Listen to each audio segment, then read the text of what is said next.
Hello दोस्तों, स्वागत है सभी का हमारे चैनल पर। तो आप लोग अगर एमए में हैं, तो एमए में सोशियोलॉजी का एग्ज़ाम देने वाले होंगे या कहीं पर भी, तो फंडामेंटल ऑफ सोशियोलॉजी का जिसका भी एग्ज़ाम है, ये वीडियो उनके लिए है जो कि एमसीक्यू बेस पे क्वेश्चन होने वाला है। तो आप लोग यहाँ से क्वेश्चन को सॉल्व कर सकते हैं, ठीक है? तो कुछ प्रैक्टिस करिए यहाँ से। जैसे कि हम लोग यहाँ पर लगभग ढेर सारे क्वेश्चन लेकर आए हैं। तो देखिए, समाजशास्त्र के जनक किसे माना जाता है? तो अगर आपने पढ़ा होगा समाजशास्त्र के जनक, तो ये है अगस्त काम्टे। बताइए कब था? देखिए अभी हाल ही में क्वेश्चन एमए का हुआ है, तो उसमें पूछा भी गया था कि समाजशास्त्र का कब उद्भव हुआ था? तो 1838 में हुआ था, ठीक है? और किसने किया? तो अगस्त काम्टे ही थे उस टाइम। क्वेश्चन नंबर 2 देखिए, किसने समाज के सामर्थ्य का सिद्धांत प्रस्तुत किया? समाज के सामर्थ्य का सिद्धांत, तो ये है Herbert Spencer. Herbert Spencer, option number A हो जाएगा, हर्बर्ट स्पेंसर, ठीक है? चलेंगे next question number third. Third में है समाजशास्त्र में संस्थान का क्या अर्थ है? संस्थान का, तो कोई संगठन, सही है। समाज की संरचना, ये भी सही है। नियम और मानदंडों का समुच्चय, ये भी सही है। तो ऑप्शन डी लगा दीजिए, सभी के सभी कथन सही हो जाएंगे। उसके बाद क्वेश्चन नंबर 4 देखिए, सांस्कृतिक वर्चस्व का सिद्धांत किसने प्रस्तुत किया? सांस्कृतिक वर्चस्व का सिद्धांत, तो यह किया था एंटोनियो ग्राम्सी ने। ऑप्शन नंबर सी लगा दीजिए, एंटोनियो, ठीक है? उसके बाद क्वेश्चन नंबर 5 है, धार्मिक समाजशास्त्र का मुख्य विषय क्या है? धार्मिक समाजशास्त्र का मुख्य विषय, तो धार्मिक आस्था का अध्ययन करते हैं, ये सही है। धर्म और समाज के बीच संबंध, ये सही है। धार्मिक संस्थानों का विश्लेषण, ये सही है। तो ऑप्शन डी लगा देंगे, सभी सही है। देखिए अगर आपके एमए में अगर ऐसे क्वेश्चन आ रहे हैं जो कि लिखा हुआ उपर्युक्त सभी, तो वो ज़्यादातर क्वेश्चन वही वाला सही होंगे जो ऑप्शन डी में रहेंगे, उपर्युक्त सभी, ठीक है? उसके बाद क्वेश्चन नंबर 6 है, कौन सा सिद्धांत संघर्ष सिद्धांत से संबंधित है? संघर्ष सिद्धांत से संबंधित, तो यह हो जाएगा आपका संरचनात्मक, ऑप्शन बी हो जाएगा सामाजिक परिवर्तन, ठीक है? सामाजिक परिवर्तन हो जाएगा संघर्ष सिद्धांत। चलिए नेक्स्ट है क्वेश्चन नंबर 7, असक्तावादी, असक्ततावादी इसको बोलते हैं, असक्ततावादी दृष्टिकोण का आधार क्या है? तो इसको बोलते हैं आर्थिक असमानता। ऑप्शन नंबर ए हो जाएगा आर्थिक असमानता, ठीक है? क्वेश्चन नंबर नेक्स्ट है, क्वेश्चन नंबर 8 में है, समाजशास्त्र में सांस्कृतिक पूजा का क्या मतलब है? सांस्कृतिक पूजा, तो सांस्कृतिक पूजा आर्थिक संसाधन, ये नहीं होता है। सांस्कृतिक ज्ञान और कौशल, तो ऑप्शन बी लगा देंगे। सांस्कृतिक पूंजी का मतलब, यहाँ पे पूंजी था, सॉरी, पूंजी, सांस्कृतिक पूंजी, तो ये सांस्कृतिक ज्ञान और कौशल रहेगा, ठीक है? क्वेश्चन नंबर 9 देखते हैं, वर्ग संघर्ष, वर्ग संघर्ष का सिद्धांत किसने प्रस्तुत किया है? तो यह किया है कार्ल मार्क्स से। ऑप्शन नंबर बी है कार्ल मार्क्स। देखिए कार्ल मार्क्स से बहुत सारे ऐसे वर्ग विभाजन, वर्ग संघर्ष और कैपिटलिज्म, ऐसे बहुत सारे उस पे सिद्धांत अपने प्रस्तुत किए हैं। तो उसमें से एक सिद्धांत था वर्ग संघर्ष का।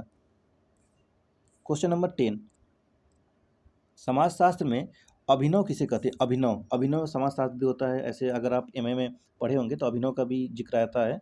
तो होता है ना कि नए विचार, तो देखिए इसमें ऑप्शन सी में जैसे दिया है, नए विचार और प्रथाओं को अपनाना, इसको बोलते हैं अभिनव। अभिनव शास्त्रीय सिद्धांत भी ऐसे आते हैं करके। क्वेश्चन नंबर 11, समाज के गठन का मुख्य तत्व क्या है? समाज के गठन का मुख्य तत्व होता है संस्कृति। ऑप्शन सी में है संस्कृति।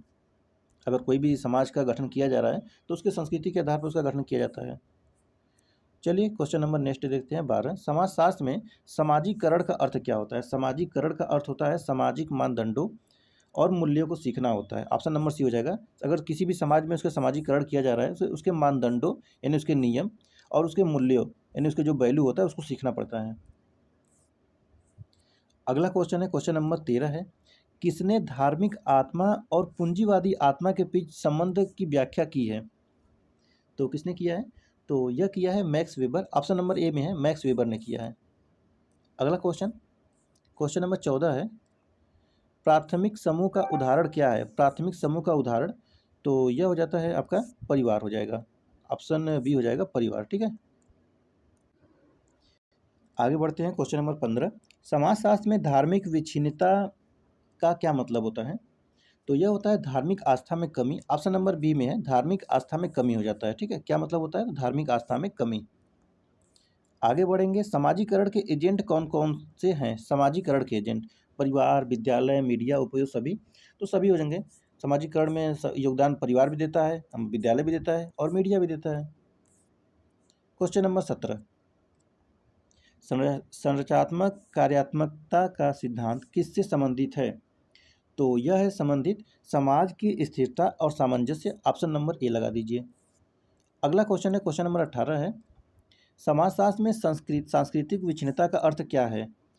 समाजशास्त्र में सांस्कृतिक विच्छिन्नता का अर्थ क्या होता है? तो ये होता है सांस्कृतिक असमानता। ऑप्शन नंबर ए हो जाएगा। अगला है क्वेश्चन नंबर 19, संवैधानिक समाज किसे कहते हैं? संवैधानिक समाज, तो ये हो जाएगा कानूनी संरचना वाला समाज। ऑप्शन नंबर बी, कानूनी संरचना वाला समाज। अगला क्वेश्चन है क्वेश्चन नंबर 20, समाजशास्त्र में प्रतिनिधित्व का क्या मतलब है? समाजशास्त्र का प्रतिनिधित्व, तो ये होता है किसी समुदाय का प्रतीक, सही हो जाएगा। सामाजिक भूमिका निभाना, ये भी सही है। राजनीतिक भागीदारी, तो ये भी सही है, समाज में तो प्रतिनिधित्व राजनीति की तरह भी करता है। तो ऑप्शन नंबर डी हो जाएगा, सभी के सभी कथन सही हो जाएंगे।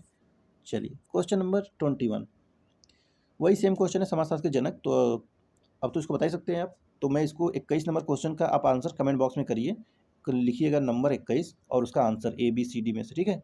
आपने इसको पढ़ा भी है।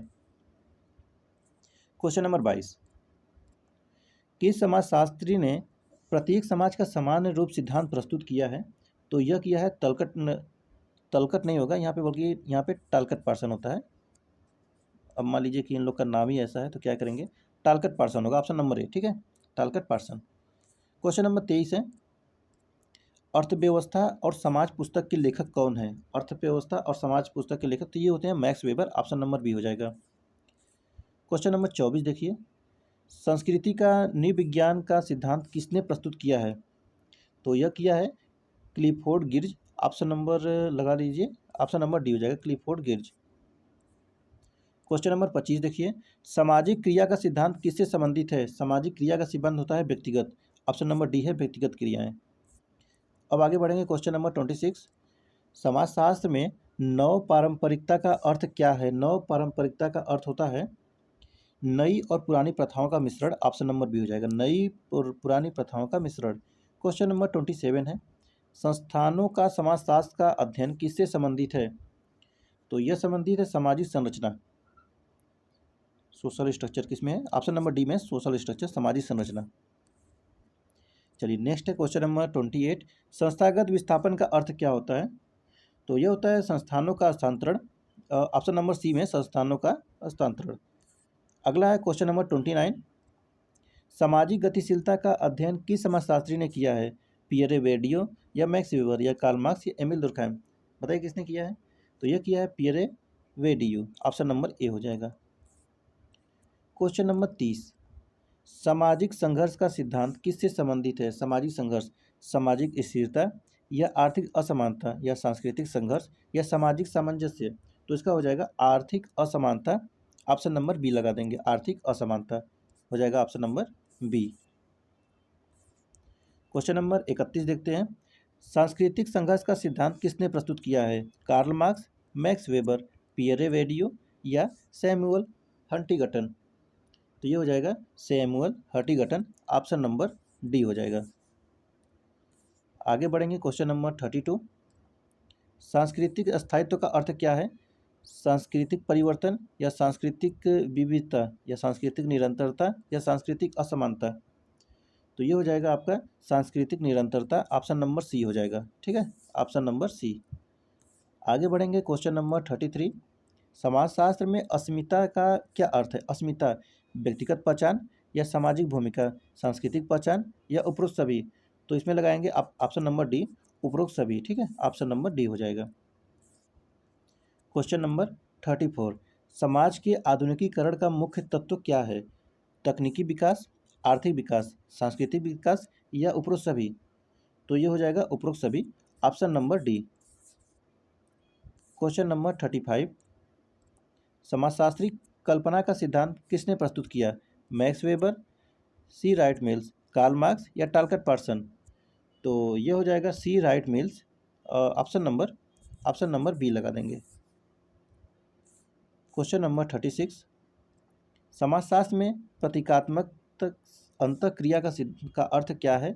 सांस्कृतिक प्रतीक या सामाजिक प्रतीक, प्रतीकों के माध्यम से अंतःक्रिया या सामाजिक संरचना? तो यह हो जाएगा प्रतीकों के माध्यम से अंतःक्रिया। Option number C. Question number 37, नव उदारवाद का सिद्धांत किससे संबंधित है? आर्थिक नीति या राजनीतिक विचारधारा या सामाजिक परिवर्तन या सांस्कृतिक परिवर्तन? तो ये हो जाएगा आपका आर्थिक नीति, ऑप्शन नंबर ए।